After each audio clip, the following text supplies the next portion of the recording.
Our program this morning will be divided into 3 parts. Part 1 will feature Town Council President Pro Tem Bob Wildrick, who is unopposed and beginning a new 2-year term. We will ask Mr. Wildrick to speak for 5 to maybe 8 minutes in response to the following 3 questions. Why have you decided to serve another term on the council? Why have you decided to? What are your greatest accomplishments and your greatest disappointments as a council member so far? And what are the most important issues facing the town, and how will you deal with them in your next term of office? Mr. Wildrick.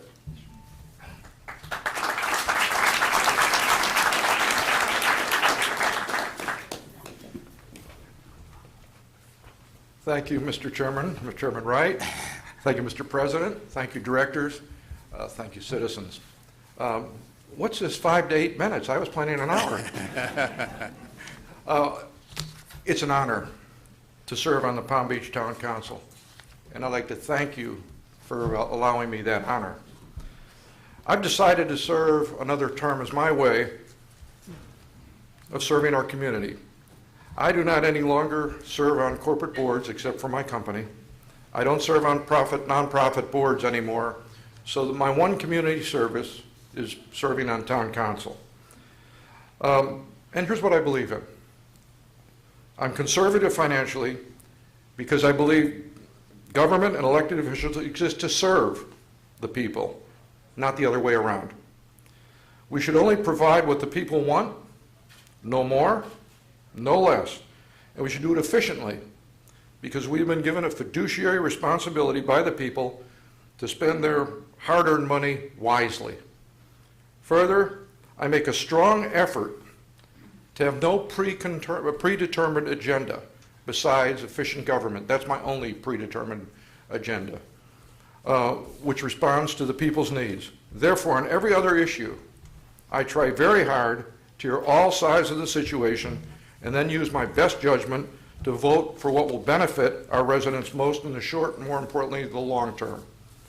I've changed my position many times after hearing Councilman Clyde, Councilman Pacello, President Rousseau, and others give a point of view that I hadn't thought of.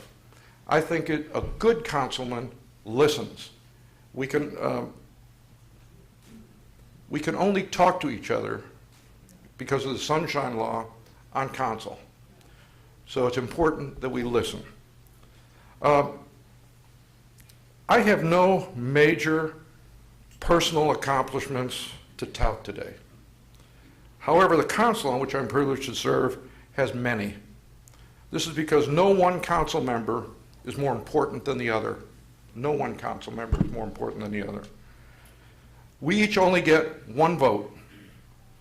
So the achievements we have as a team. It's important for the council to be a team.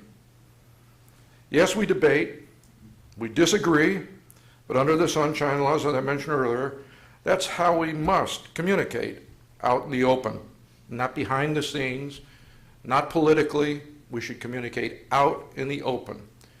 So sometimes our debates may be somewhat spirited, but that's how we learn. We listen to the citizens, we listen to each other, and the most important thing and the greatest strength I think any council member or potential council member should have is judgment. That's judgment and willingness to work with his or her fellow councilmen and respect for all citizens and their ideas. Regardless of what side of the fence they're on, we have to show them respect. They have the right to express what they believe in.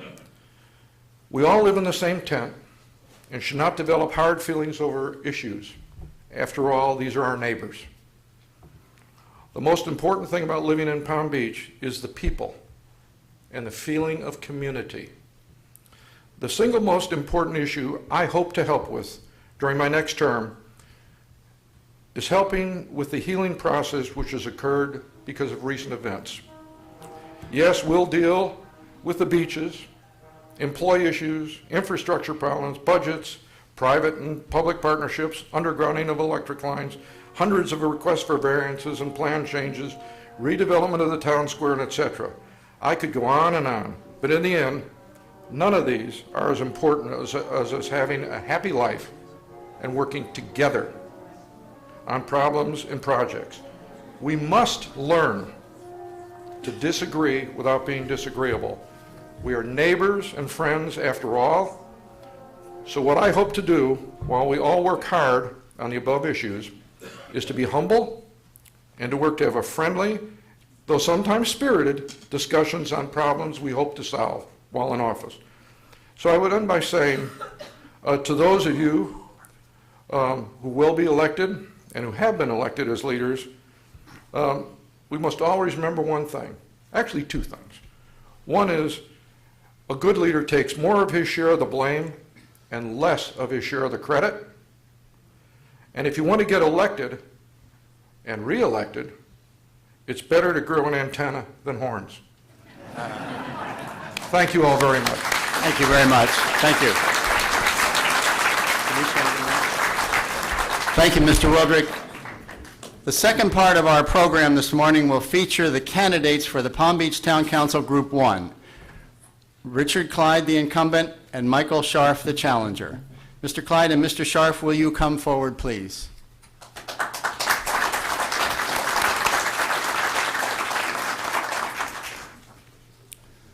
Welcome to both of you. We will begin today by asking each of you to respond to the following questions. Why are you running for this town council office? What are your qualifications? Why should voters elect you and not your opponent?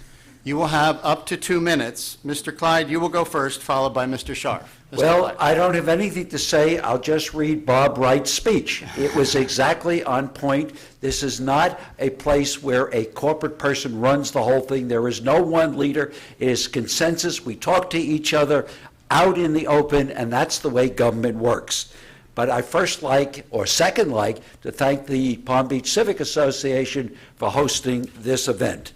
I'm running for re-election because I put public service first. I want to be part of the future of Palm Beach. I want to continue to solve problems the Palm Beach way through consensus building, civility, careful analysis, and research. I care about this community. Change is inevitable, but it can be and it has to be managed carefully. Now for my qualifications. I've been on the Planning and Zoning Commission. I was the chairman. I was the vice chairman. I'm on the town council. My peers elected me twice as president and once as president pro tem. I know this town. I go to all the meetings. I've been at most of the advisory committee meetings. I certainly have gone to almost all the Shore Protection Board meetings. I've gone to all of the Rural Ponciana Committee meetings. And why do I go to all these meetings? I go to learn things. It's important that you learn things. That's where you hear the experts come and testify. That's where you hear the conversation and the dialogue between the various members of the committees. And when I get up on the town council, I have all this wealth of information behind me. I distill everything, and then I cast my vote. I want you to know that I know this town.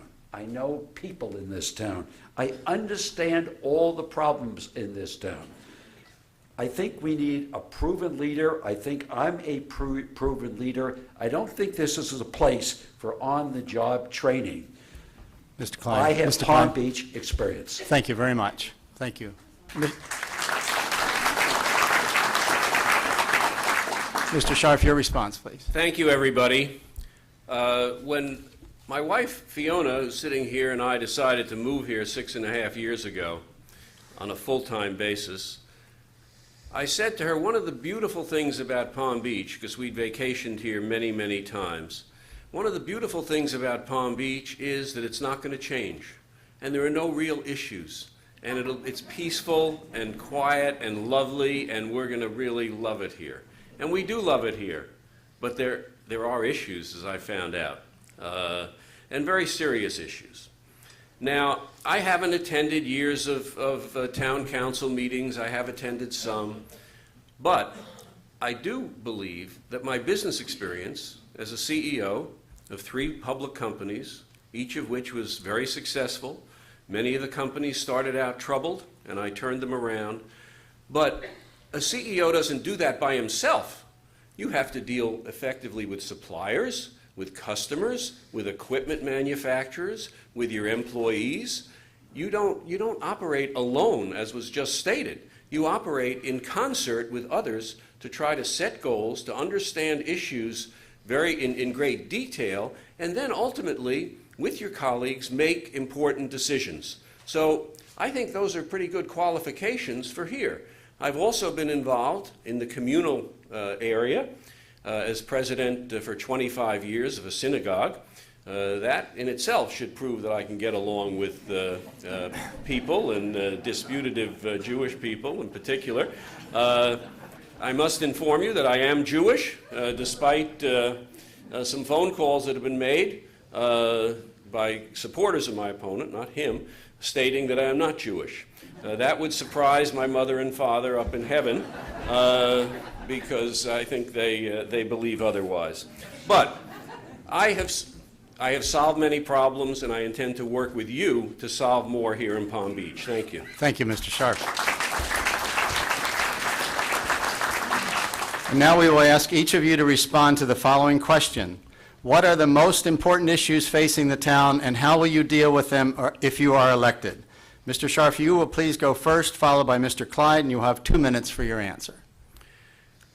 The two major issues facing the town, the first one, of course, is the PUD 5, which has been unfortunately very divisive. I personally, as I began to read it and understand it, didn't quite get why we needed it. And I felt if somebody wanted to develop on Royal Point Sienna Way, which is a very important street, they should have come in under the present zoning, where they could build one floor and ask for a variance and build 2 floors. I didn't really get, and I still don't get, to my satisfaction, why we have to have this increase in density and mass in order to get the block rebuilt. But that issue has really been taken away from me, because the people of Palm Beach have spoken, and there is going to be a referendum. And I actually believe that, although there could have been a referendum in conjunction with this meeting, I actually believe that it's good that we have a 2-month period, because it will give us a chance to look at this model, which we haven't seen, we will not see before the election evidently, see the model, see what the different permutations may be, and get a good feel for how the block will look. So that's good. And I, of course, will go along and abide by whatever the voters decide. Now, the second issue are the beaches. The beaches have become an island-wide problem. I don't think although there's been a lot of talk about beaches, there have been reports I've read since 1995, the problem remains, and it's getting more and more grave. And I believe that it has to be taken to a different level. We have to recharacterize the problem, not just as sand and groins and other structures. It is a life or death problem potentially, because the beaches in the South End in particular have virtually disappeared. And the first time there's a structural problem or a collapse of a building there, it will affect the entire island of Palm Beach. Thank you, Mr. Sharp. Mr. Clyde, your response, the most important issues. Yes, I think there are 3 issues I'd like to talk about. One is managing the future, the second is the beaches, and the third is fiscal responsibility. As far as managing the future, I think change is inevitable. We have to manage that change. We have to maintain the classic historic beauty of this town. I have done so. I will continue to do so. Now for the beaches, which of course we all understand is a problem. But we have something in place. The Shore Protection Board has given us a 10-year, $85 million project.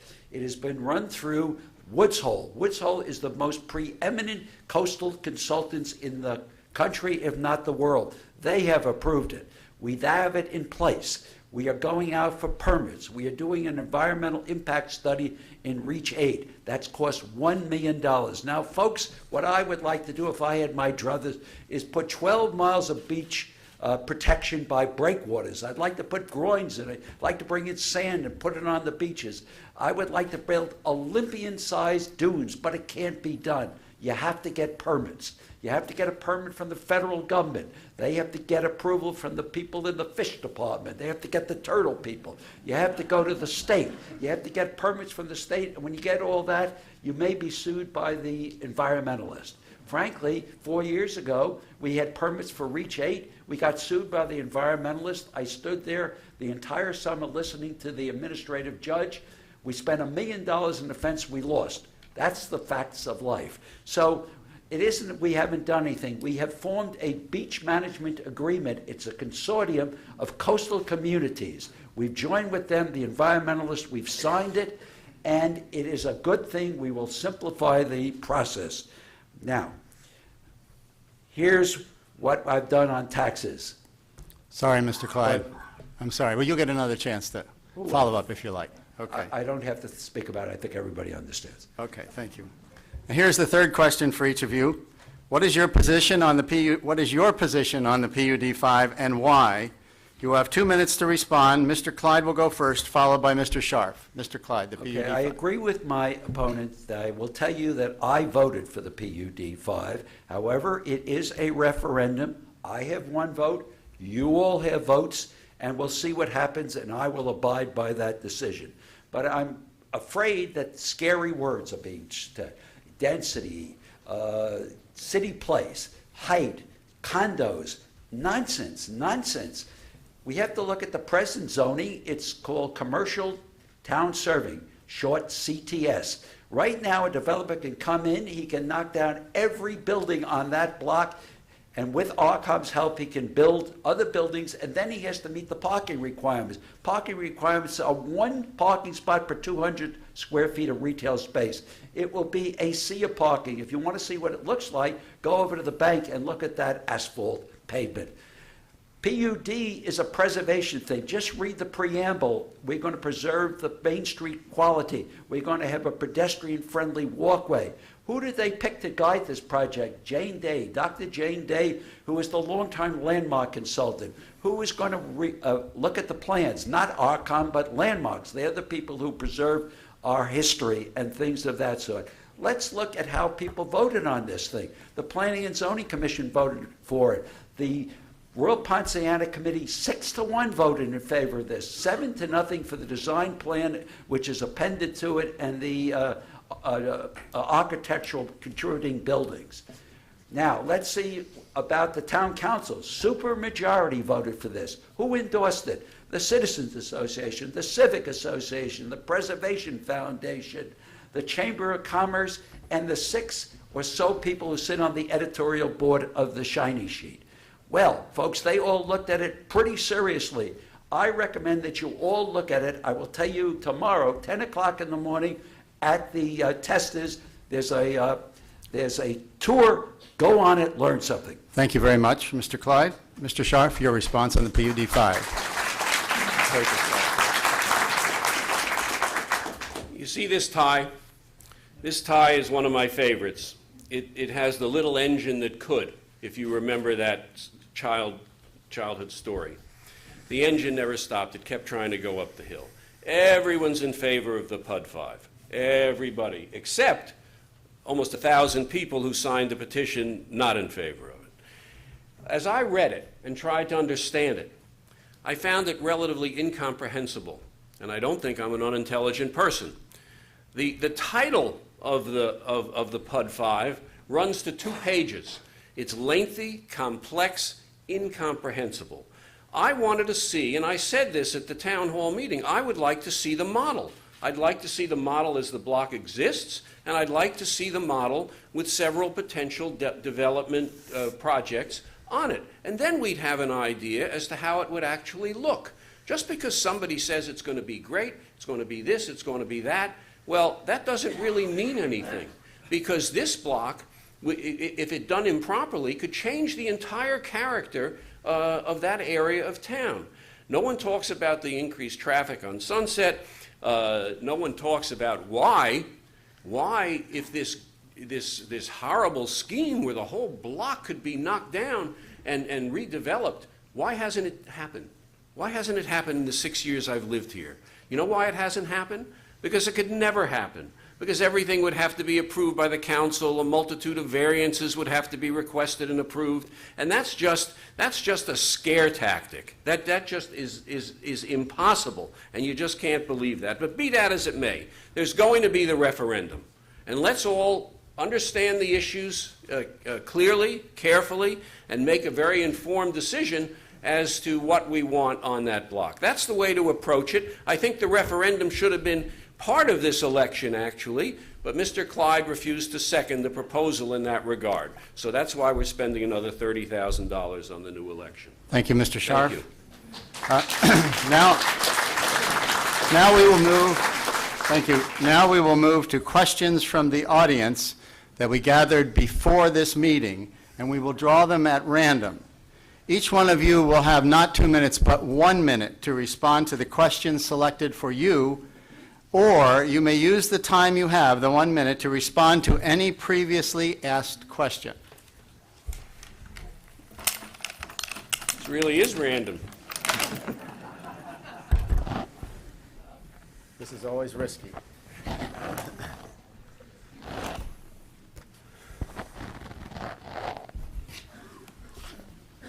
Okay, Mr. Scharf, the question for you.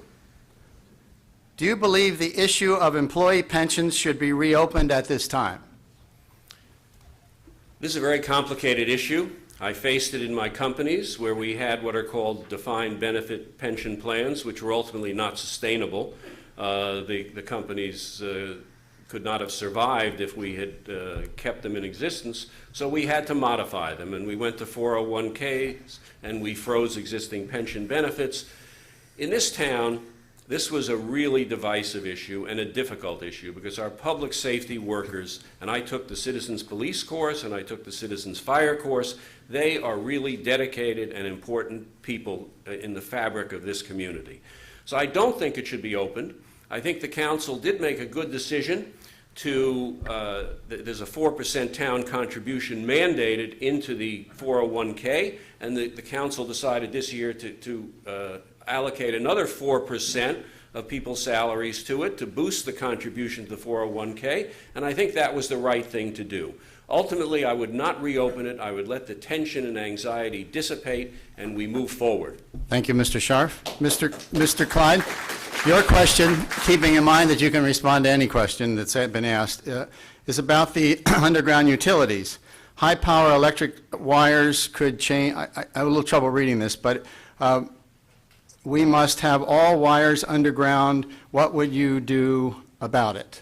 Okay, well, first I want to address a couple of issues. If my opponent had gone to the meetings of the Royal Ponciana Committee, he had gone to the meetings of the Town Council, and where we discussed all this, he might be a little more knowledgeable about what is in that PUD 5. And the fact that I didn't second it, nobody seconded it. Nobody seconded it. I'm only one of 5 people on there, so we can see how popular Mr. Diamond's motion was. Now let's get to the undergrounding. I'm very much in favor of undergrounding. When I was on the council, we looked very seriously at it. We even started to talk about doing it. It became so expensive. Then we had an economic recession. We backed off. But now we have public-private partnerships. And we are going ahead, and any neighborhood that has 67% of the people who want to put it in, the town will assist them, and we've already done that in many neighborhoods, and we had a meeting up at the Breakers just recently that the Palm Beach Civic Association sponsored, where we had many people from the back, from the north end there. Thank you, Mr. Clyde. The second round of questions will begin with you, Mr. Clyde, and then Mr. Scharf, you'll follow. This question is, I thought Palm Beachers were ladies and gentlemen. The upper crust stop smear campaigns. Congratulate those who have given life's energy to serve this town. Oh, I'm sorry, there's no question. What would you do? What would you do? Mr. Clyde, can you get something out of that? Yeah, you want to respond? I certainly do, and I'm interested in that question because I will tell you I have seen such negative campaigning in this election. I have never seen it in all my years that I've been here. I think that when you run for office, you state positive things, you state what you have done, what you want to do. You don't slam your opponent. You don't put pictures on things that dehumanize him. Anyway, the point of is, this is Palm Beach. This is a place where we have civility and courtesy. I am shocked at what is going on right now. I think it is terrible. I hope it stops, but let's try to be civil to each other, and let's not go after our opponents. Let's just talk about the positive ends of things. Thank you, Mr. Klein.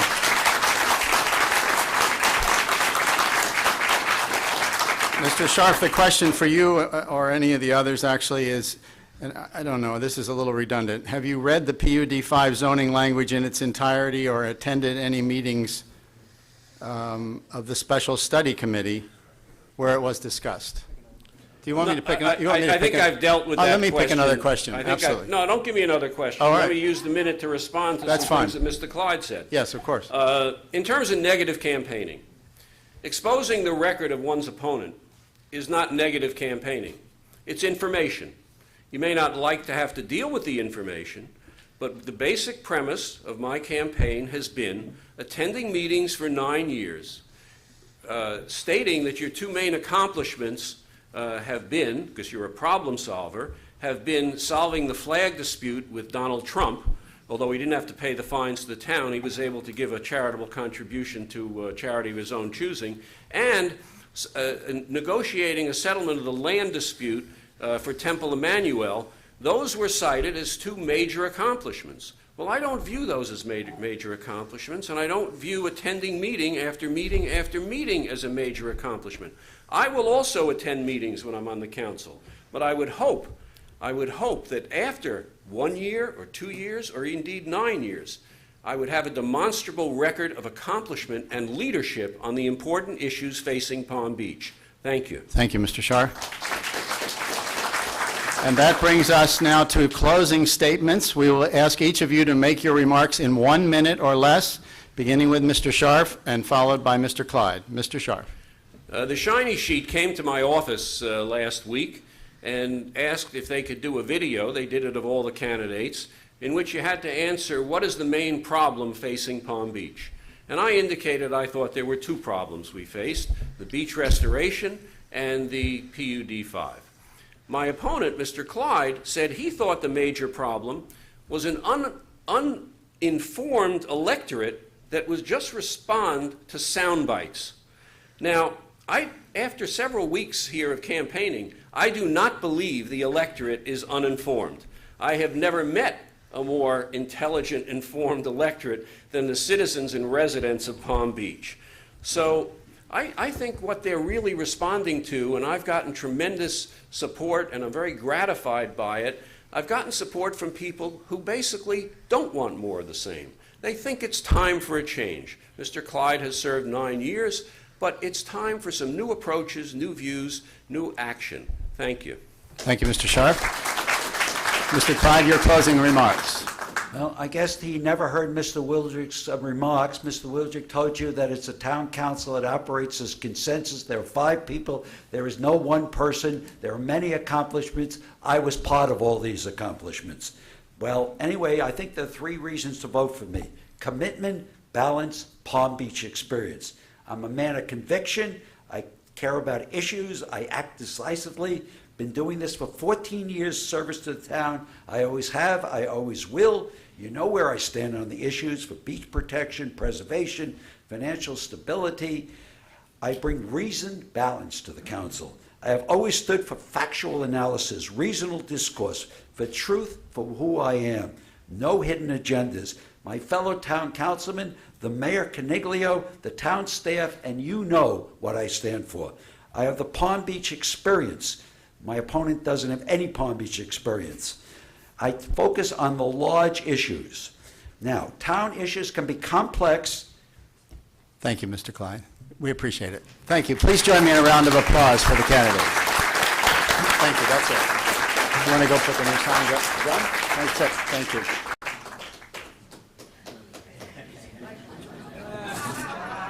I don't have one. And we have As we change the signs, let me continue. The third and final part of our program will feature the candidates for the Palm Beach Town Council Group 2, Bill Feldkamp, Deborah Robinson, and Penny Townsend. Will the three of you please come forward?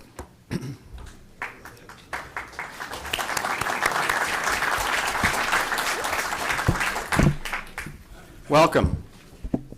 You all set? We will begin by asking each of you to respond to the following questions. Why are you running for this town council office? What are your qualifications? And why should voters elect you and not your opponents? You will have up to 2 minutes.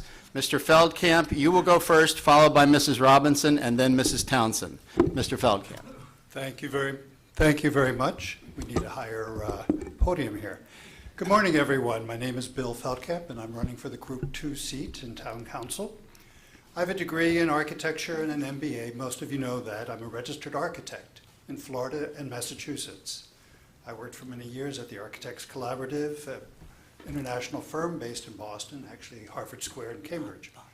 Later, I ran my own architectural firm for many years, specializing in restoration. My first visit to this beautiful island was 33 years ago. I became a voter in Florida in 1991 and a Palm Beach resident in 2001. In 2004, Town Council appointed me to ARCOM, the Architectural Commission, where I listened to literally hundreds of residents and architects describing their projects. My fellow commissioners, my peers, thought enough of my leadership to elect me chairman of ARCOM in 2009. In 2010, Town Council appointed me to the Landmarks Commission, where again, my peers on the commission elected me vice chairman, and that's the position I hold today. I served as vice chair on the Worth Avenue Hybrid Committee, and I was an original instigator, along with Deb Beard, of the Peruvian Avenue Streetscape project, which just completed a few days ago. And if you haven't seen it, go and look. It's beautiful. Neither of my opponents has a record of leadership and experience even close to mine. They will talk to you in generalities about smarter solutions and platitudes of how they will preserve the quality of this town. Well, for the last 10 years, I've been in the trenches doing it. I want to continue to serve this wonderful island of ours as a member of Town Council. My name is Bill Feldkamp, and I need your vote. Thank you, Mr. Feldkamp. Mrs. Robinson? Good morning, and I thank you so much for the opportunity to speak to you, and I wish there had been a whole lot more opportunities to get to know all of you and get to speak to you and have a debate, but I'll take this opportunity. I'm Deborah Robinson, and I live at 217 Clark Avenue, and I live in a landmark home.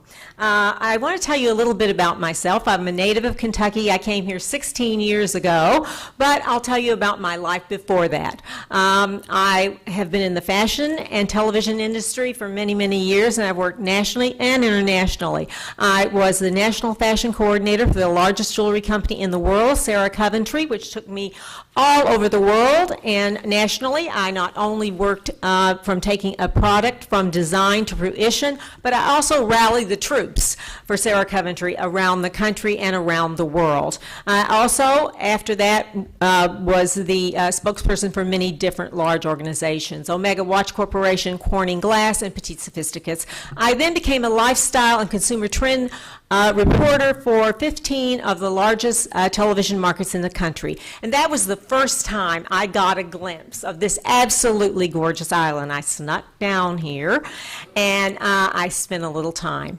And it made me know that someday along the path I was going to live here. And that dream came true when I made a merger with Mr. Edward J. Robinson, who is now my husband. And I began to go to council meetings, and what I started to see is, no, I'm not on a board, and I did try to get on a board, but it didn't seem, even though I had qualifications, I tried to get on the Landmarks Committee, but I was in the fashion artistic community for many years, and I also live in a landmark house, but didn't seem like anybody wanted me. So I decided to just go to council meetings.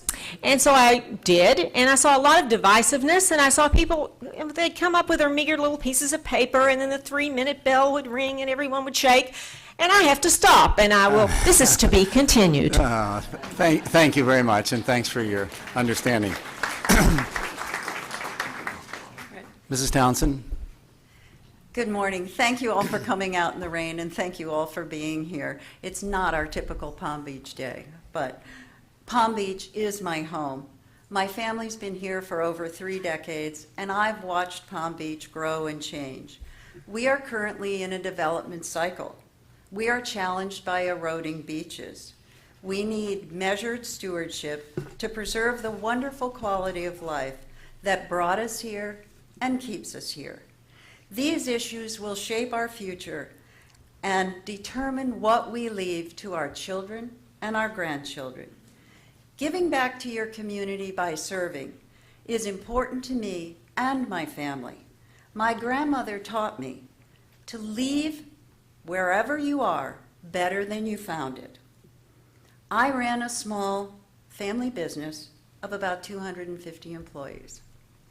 As a building principal, I led 1,400 students, 250 staff members, with a payroll of over 10 million.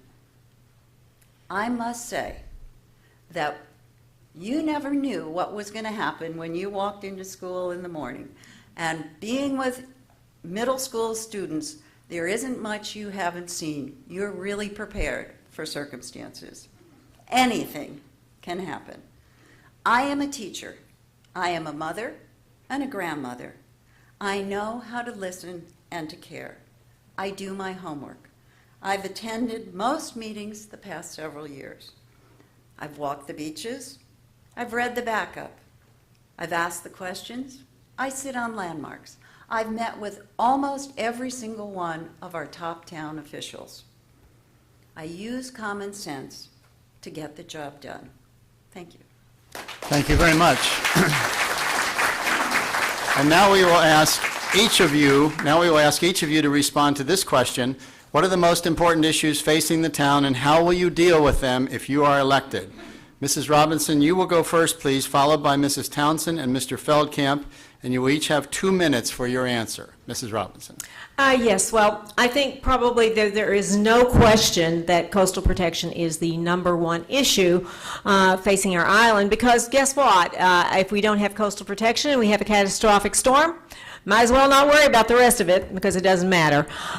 So I think we need to do, our opponents have already, and some of our other council people have already talked about it, and I will just say that obviously we have a 10-year coastal program in place, and I think that that's extremely important. We're going to do sand nourishment, we're going to do dune restoration, and we're going to do some vegetation.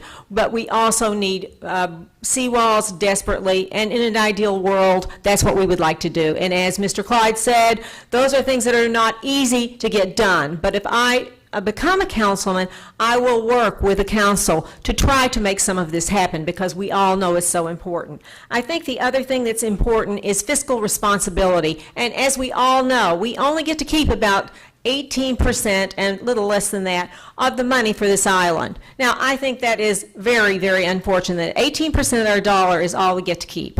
And I think it's time that, I know our mayor has gone on bended knee across the bridge to ask for some of our money back. Well, I have a bended knee as well, and I am very willing to get on it and go across the bridge and ask our commissioners and our state to start trying to get some of the money back. And I think that fiscal responsibility and sustaining our budget are the things that matter most to this community. And I think it's something that we need to take very, very seriously, and preserving our town and our way of life. Thank you, Mrs. Robinson.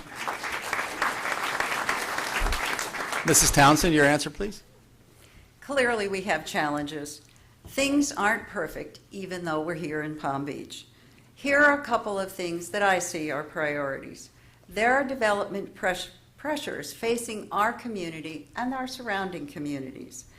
Beaches are a priority. So is adopting a budget that accomplishes our goals but keeps our tax rate low. We need to be attending to the port expansion, and we need to make sure that redevelopment pressures preserve the unique quality of our life here in town. I'm going to address the development issues because the next question is going to be on PUD 5, so I'll address those then. But we all agree that beaches are a key priority. They are the infrastructure that protect our fragile barrier island. They protect our property and our lives. And if we should suffer a loss of any of our structures, it would negatively impact all of our property values. We are all one island. Our finances are in good shape. We're one of the few towns with a AAA bond rating. We have good reserves, and I applaud the town for its innovative and necessary action on pension and health care decisions. Port expansion is a challenge, and it's something we need to attend to. The deepening and the widening of the inlet will have significant environmental impacts, as well as exacerbating the flood surge that can come through. You widen the mouth, more water pushes in, and our western banks can be severely damaged. I do my homework. I work hard for the people that I serve. And I think that I can continue to pay attention, to listen to the residents, and get the results you want. Thank you very much. Mr. Feldkamp? Thank you very much. The obvious, most important issue is, of course, ocean and intercoastal shore protection. Without an island to come back to after the next storm, then every other issue is moot. But as I've said before, shore protection is a chronic issue. It's an eternal vigilance issue. It will be, as Dick Clyde says, the #1 priority of every town council as long as this island exists. But there are other important issues facing our town. We face that tough challenge of the port expansion and dredging at the inlet. This issue will not go away. There is significant support on the other side of the bridge. We need to support our wonderful town-serving businesses so that they can stay open and stay profitable. We need to maintain that tight control on our budget to retain that AAA credit rating. And we need to resolve the PUD5 issue. It is now properly out of the hands of the council and up to the voters on March 25th.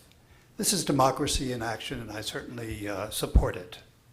But that vote brings up the philosophic question: do we as a town want to move into the 21st century? Or do we want to cling to the memory of Palm Beach as it was 30 or 50 years ago? Do we want to allow decay and disuse? Now, on the PUD5 issue, I am very disappointed that backers of my opponent, Penny Townsend, would stoop to printing mailers, distorting facts, slinging mud, and being generally mean-spirited, all in their zeal to prevent the passage of the PUD5. I am running and will continue to run an upbeat, positive campaign based on my leadership, my experience, and the issues. So possibly the most important issue of all in this town is to act civilly and to treat one another with dignity and respect. Thank you, Mr. Feldkamp.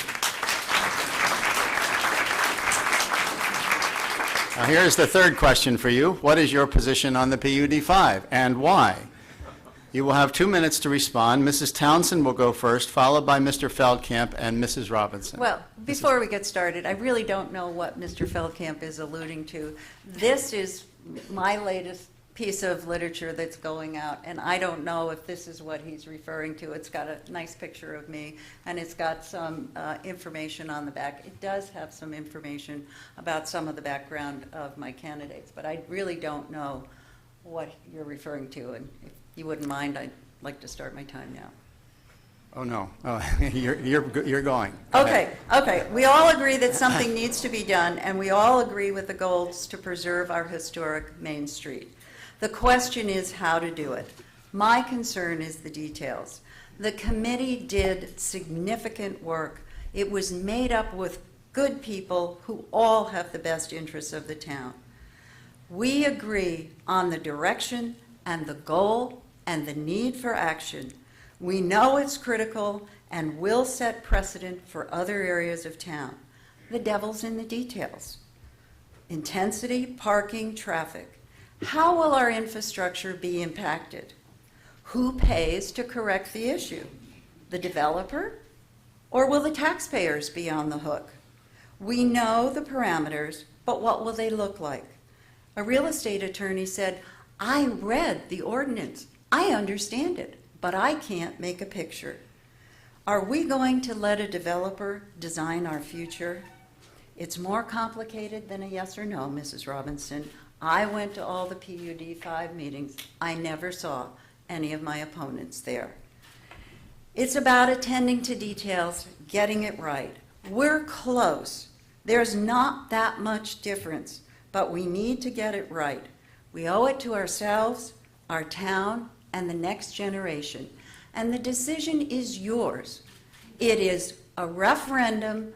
It is March 25th, and I hope everyone works diligently to be informed. Thank you. Thank you, Mrs. Townsend. Mr. Feldkamp? Zoning codes are incredibly powerful. They absolutely determine the shape of every city and town. Paris wouldn't be Paris without the 1784 building code describing height and setback limitations. Even Baron Haussmann in the 19th century only massaged those codes slightly to the Paris that we see today. Boston's Back Bay and Beacon Hill has townhouses that sport wonderful bay windows and bow windows. These weren't just for pretty. A paragraph in the early 19th century zoning code permitted them, and smart developers seized on the opportunity to create more square footage and to create the beauty that we now have in Back Bay and Beacon Hill. The PUD 5, as an alternate zoning code, is designed to incentivize owners to create projects that are good for them and good for the future of the town. It asks us to agree that we want a walkable Main Street with fewer curb cuts and vacant lots. It asks us to agree to have slightly more traffic because traffic, pedestrian and vehicular, is what creates vitality. It asks us to make the block a bit more like Worth Avenue and less like a strip mall on Okeechobee Boulevard. And I'm not kidding about that. Let's look at the one building on the block that conforms to the current CTS zoning. That's the PNC Bank building. It's one story, 2,800 square feet, about the size of an average condo. It covers 14% of its lot. It has ingress and egress across the sidewalk. In the rear is a 15-car parking lot covering 86% of that lot, as required by CTS zoning. The PUD 5 has strong controls in place. Larger projects will require traffic studies. All projects are reviewed by landmarks and approved by town council. The PUD 5 even sunsets after 5 years if it's not working as envisioned. Thank you, If Mr. want- Feldkamp. Okay, Thank you very much. Thank you. Mrs. Robinson, your response. Yes, first of all, I would like to say that I was one of the people who actually signed for this to go to referendum because in the beginning I was against PUD 5 because I had not studied it enough, and I know how much Mrs. Townsend loves to study. And study and study and study. And I, as a businesswoman, know that you sooner or later have to fish and cut some bait. So I went to all the experts and I found out. I went to the Preservation Board, the Foundation, I went to the Civic Association, and I went to the councilman who was the architect who's lived here all his life, and I decided that PUD 5 was the best way to go. Well, and I want to show you this. This ad that came out in the paper this morning. This is one of the most despicable, disgraceful ads I've ever seen putting down PUD 5. It says it's going to tear down our historic buildings. This is absolutely untrue. And the people who support Miss Townsend, which she loves to flip and flop and flip and flop about whether she's for it or whether she's against it or what she is, we don't know. But frankly, the people that support her are the ones that put this together, and I think it's a very clever name. Preservation Alliance. Don't mix it up with the foundation, because it isn't. And believe me, right now, they can tear down with what you have now. The zoning you have now, they can tear down every building except one. With the new zoning, we protect 18 contributing buildings. So don't believe what you hear. Do not believe everything you hear. And the disgraceful ads that her campaign has been putting out are despicable. They're not mine. Thank you very I have much. nothing to do with them. You'll get a chance to respond. Now we will move to questions. Okay, now we will move to questions gathered from the audience that we will draw at random. And each of you will have, please, each of you will have 1 minute to respond to the questions selected for you. But let me, since we seem to have a little dialogue going here, let me also remind you that the ground rules are that you may respond, you may use that 1 minute to respond to any previously asked question, Okay. such as the one on the PUD5. And the first, Mr. Feldkamp, you will go first on the first round of questions, followed by Mrs. Robinson and Mrs. Townsend. And the first question is, how do you stand on the future of the theater? Ooh, That's well. a good one. Okay, as we all know, the theater lease has been signed with the NAI, and that's wonderful. They have, as I understand it, a year to pull up a large chunk of money, and they get the keys to the theater. All of us hope that that will happen. We all want a theater in town. We all want NAI to be successful. Thank you. Thank you very much. And now we're moving to Mrs. Robinson.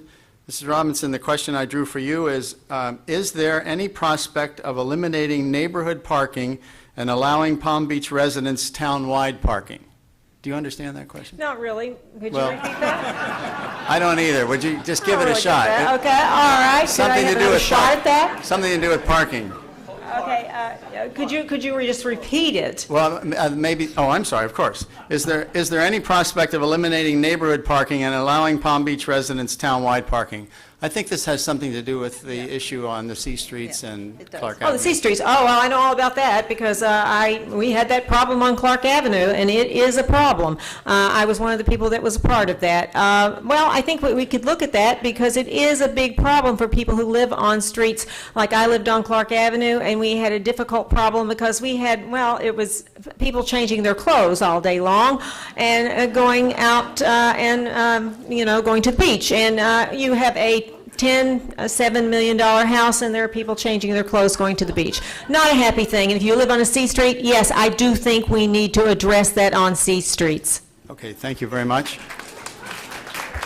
Mrs. Townsend, this question is, what do you think of the $85 million plan? I'm just reading the question. That leaves out beach renourishment in Reach 8 and does not show when it will be constructed in some kind of plan. But you get the idea of the question? I get the drift. Yes. I get the drift. But first, I need to respond. That ad that Mrs. Robinson showed, I didn't even see it in the paper. I know nothing about who placed it or why they placed it. And I'm going to be very honest. Please, and say, please. And that's the truth. I've been very busy with my own campaign, working as hard as I can to be a good listener and the best representative for you. But I'm going to be perfectly honest. Anyone who wants to vote for me, yay, I'm really happy for that. So I didn't have anything to do with it. And I talked to a lot of people, but I'm not party to what they're doing. And in terms of the theater, I would agree with Mr. Feldkamp that it would be nice to have a vibrant theater, and to cluster theaters is a very good idea. And the parking issue, Mr. Cooper and I have talked about that, and it's a difficult problem. Oh, and I never got to Reach 8, but That's all right. sad. That's all right. I'll get back to Okay. it. Thank you very much. Our second round of questions from the audience, Mrs. Robinson, will you go first, please, followed by Mrs. Townsend and Mr. Feldkamp. Mrs. Robinson, the question for you is, oh no, I just read that question. Jeez. No, actually, it's another question about shore protection. As a member of the town council, what would you initiate for the shore protection buildings in Reach 8 and Sloan's Curve in Reach 7? Okay, I know in 7, we have a little bit better chance of we're losing sand there, and we need to work on that desperately. And 8, we have even more problems, and we really need to work on it, as Mr. Clyde said. And obviously, I would do my best, as far as I know, we have a hard bottom there, but we need to work on it, particularly because of the fact that, unfortunately, people's homes are at stake, and people's lives are at stake, and I think we have to take, not necessarily their lives as much as their properties, and we really need to take that into consideration. And I would like to add that there is absolutely no truth to what Ms. Townsend said. Bill Cooley is for Ms. Townsend, and he is the person, if you look it up, he is the person behind this corporation called Palm Beach Alliance, and that is a supporter of Ms. Townsend's, and she cannot say that she is not Thank you. part of that ad. Thank you, Mrs. Robinson. Mrs. Townsend, it's your turn again for 1 minute. And the question I've drawn for you, what prompted you to run, or what's your reason? Well, I think it was to dispel the rumor that I'm Bill Cooley's girl. I mean, I don't carry water for anyone. Thank you. You have a little time left. Do you want to say anything else? Oh, I'm sorry, you didn't ask me. What's the question you want me to? No, I mean, that's the question. What prompted you to Oh, well, run? what prompted me to for the? run? Let me finish it. Or Well, I won't have any time left if you for finish it. no, but- no. For the she stopped Okay. it. For the demanding job of town council member. That's the question. Well, many of you know I've been attending council meetings for years, and I attended just out of interest. And my interest grew, and I really have a love and a commitment for this town. And that's really the reason, and a drive to serve and to make things as good as I possibly can. I've met so many of you as I've been out talking and learning from you, that continues to make me really want to serve you and do the very best job and represent your voices on the council, and to make sure we have the best town possible where we all work together to get the strongest result. You're worth it, the town's worth it. Thank you very much. Mr. Feldkamp, here's your question, and please keep in mind, I'm just drawing these at random. If PUD 5 does not pass, what is your solution to enhance the area? Wow, that's going to be tough. If PUD 5 does not pass, the owners of those properties will not be putting money into their properties. The bank building will remain as it is, and the gas station property can only be developed with an enormous parking component. So if PUD 5 does not pass, it will be a very sad day for that block. Thank you, sir. That brings us to the closing statements.